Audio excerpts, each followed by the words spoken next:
আসসালামু আলাইকুম, কেমন আছেন আপনারা সবাই? আল্লাহর রহমতে আমিও বেশ ভালো আছি। আশা করি আপনারা সবাই ভালো আছেন। আজকে একটু সংসারে বাইরে চলে এসেছি। আসলে একঘেয়ে জীবন কার ভালো লাগে বলেন? সব সময় একঘেয়ে জীবন তো ভালো লাগে না। তো আজকে চলে এসেছি, সিলেটে ঘুরতে এসেছি। তো সিলেটে এসে দেখেন আমার হোটেলের রুম আর কি কীরকম, দুইটা বেড। তো যাই হোক, পাশাপাশি দুইটা বেড নিয়েছিলাম। তো এখানে হচ্ছে মেয়ের জন্য আসার পরে যে একটা ইলেকট্রিক একটা প্যান কিনেছি। এখানে হচ্ছে মেয়ের জন্য নুডলস রান্না করার জন্য। তো মেয়ে তো হচ্ছে বাইরের খাবার কখন মানে তেমন একটা খাওয়াই না। তো এই জন্য এখানে এসে একটা প্যান কিনে নিয়েছি। এখানে হচ্ছে ইলেকট্রিক ছোট্ট একটা প্যান, এখানে নুডলস রান্না করে মেয়েকে দেব। তো যাই হোক, আমরা দীর্ঘ 7 ঘন্টা জার্নি করছি, তারপরে চলে এসেছি। তো এখানে এসে আসলে আমি অনেক দিন থেকে একটু একটু করে টাকা পয়সা জমিয়েছি একটু সিলেট ঘুরতে আসার জন্য। যেহেতু আমরা মধ্যবিত্ত পরিবারের মানুষ, সেহেতু হুট করে চাইলেই একবার হচ্ছে অনেক টাকা খরচ করা যায় না। তো একটু একটু করে টাকা জমিয়েছি বলেই কিন্তু আজকে বাচ্চাদের নিয়ে চলে এসেছি ঘোরার জন্য। তো যাই হোক, এই তো হোটেল রুম হচ্ছে, হোটেলের পাশাপাশি দুটা বেড। যেহেতু আমার ছেলে আছে, ছেলের জন্য তো আলাদা একটা বেড লাগবে। তো আলাদা আমরা রুম নেই নাই, একটা রুমে নিছি। আর আলাদা রুমতে গেলে আমাদের ডাবল আরও ভাড়া দিতে হতো। এই রুমের ভাড়াই প্রতিদিন 2500 টাকা। তো যাই হোক, কী করব। আর সবচেয়ে এখানে খাবারের মূল্য অনেক বেশি, অনেক চড়া মূল্য। একবেলা খেতে গেলে 1000-এর বেশি দিতে হয় টাকা, 1000-এর বেশি এসে যায়। তেমন হচ্ছে তো আহামরি কিছু খাওয়া হয় না, সাধারণ ঘরোয়া খাবারই 1000-এর বেশি চলে যায়। যাই হোক, তো এখন হচ্ছে আমরা একটা গাড়ি নিয়েছি। মানে আসছি হচ্ছে আমরা 12টা গাড়িতে উঠছিলাম। এখানে বাসায় আসতে আসতে 7টা বেজে গেছে। একটা প্রাইভেট কার রিজার্ভ করা হয়েছিল। তো আসার পর ঘুমিয়ে যাওয়া হয়েছে। আর এই গাড়িটা হচ্ছে পরের দিন সকালে 9টায় এই গাড়িটা ছাড়ছে। এটা আমরা হচ্ছে 3 দিনের জন্য বুকিং করছি। 3 দিন হচ্ছে একটানা শুধু ঘুরবো হচ্ছে। যে গাড়িটা বুকিং করছি 3 দিনের জন্য, সকাল 9টা থেকে রাতের 7টা-8টা পর্যন্ত ঘোরাবে। তো যেহেতু উনি এখানকার স্থানীয় ড্রাইভার, এখানে সম্পূর্ণ হচ্ছে লোকালয় যে প্রদর্শন, যে স্থানগুলো সুন্দর স্থানগুলো উনি চেনে, উনি বলেছে সমস্ত জায়গাগুলো ঘুরে দেখাবে। তো আজকে কিন্তু এখানে আমরা প্রথমে এসেছি জাফলংয়ে।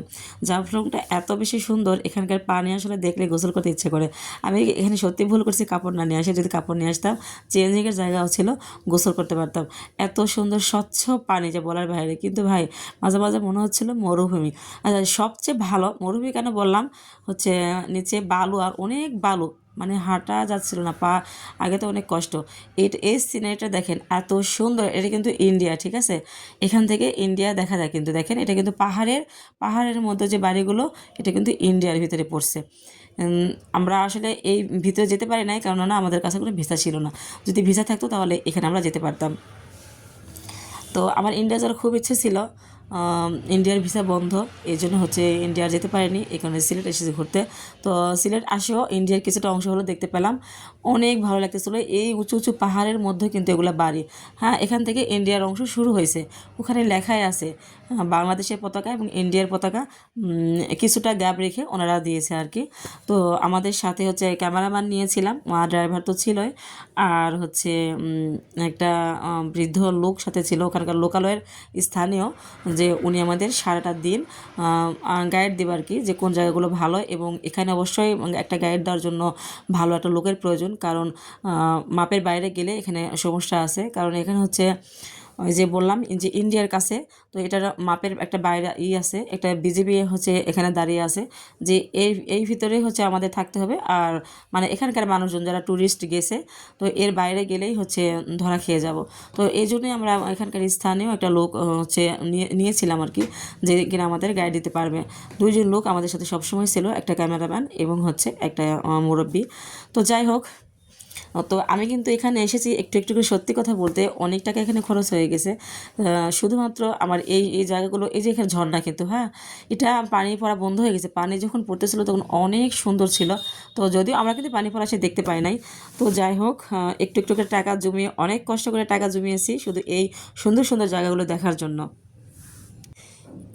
যে এই আঙ্কেলটা আমাদের সব কিছু সুন্দরভাবে দেখাচ্ছিল আর কি, মানে সবসময় উনি গাইড করতেছিল এবং বলছে যে তোমরা চিন্তা করো না, সিলেটে জাফলংয়ে যত সুন্দর সুন্দর জায়গা আছে আজকে হচ্ছে আমি তোমাদের ঘুরে দেখাবো।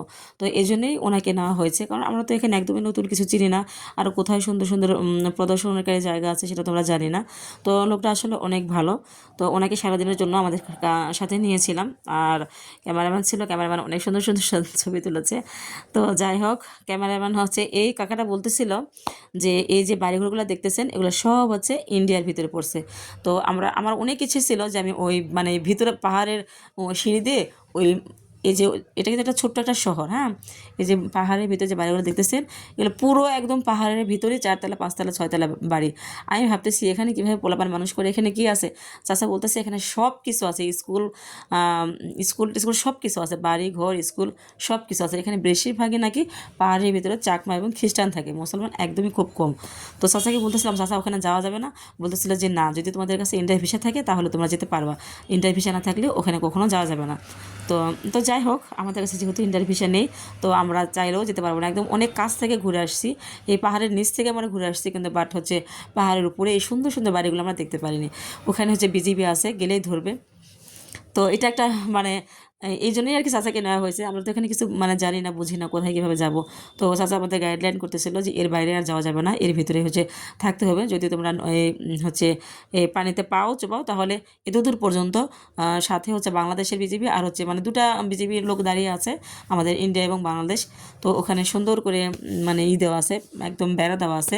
তো যাই হোক, তা আমার অনেক কিছু ছিল ইন্ডিয়া যাওয়ার। তো ইন্ডিয়া না গিয়েও আমি এখানে হচ্ছে ইন্ডিয়ার কিছুটা দৃশ্য দেখতে পেলাম, আমার কাছে খুবই ভালো লাগছে। বিশেষ করে আমার কাছে এই সিনারিটা, পাহাড়ের ভিতরে বাড়ি, এত ভালো লাগছে যা বলার বাইরে। আর এই যে পানি, পানি কিন্তু একদম স্বচ্ছ পরিষ্কার, নিচে পাথর দেখা যাচ্ছে, এত সুন্দর পানি।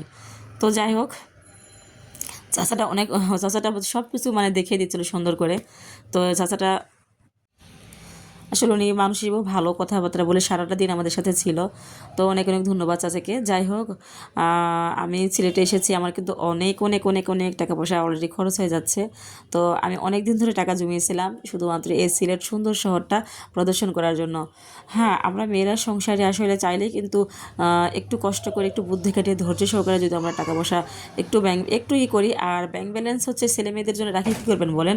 ওরা তো হচ্ছে 2 দিন পর দেখা গেল যে আমি তো আমার ছেলেকে বলেছি তোমাকে লেখাপড়া শেখাবো, সব কিছু করাবো, বাট তুমি তোমার নিজের উপার্জন টাকাতে ভবিষ্যতে নিজে চলবা।